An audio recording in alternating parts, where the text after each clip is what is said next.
On va montrer que ça marche pas, vas-y.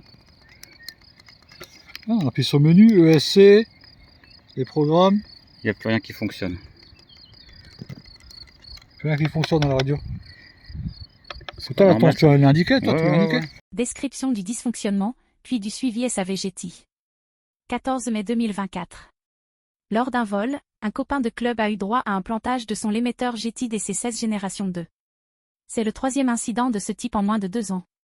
Après appui sur le trim de profondeur, celui-ci est parti seul en butée, bip bip bip bip bip.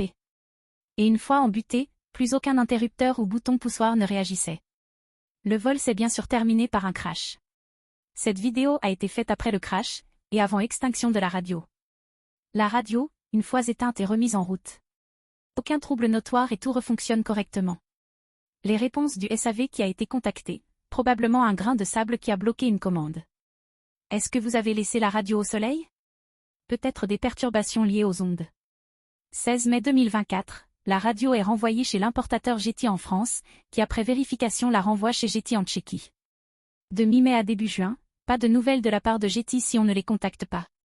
Et au téléphone, la réponse, Getty est une entreprise sérieuse, il leur faut du temps pour analyser et identifier le problème. 26 mai 2024, retour de la radio.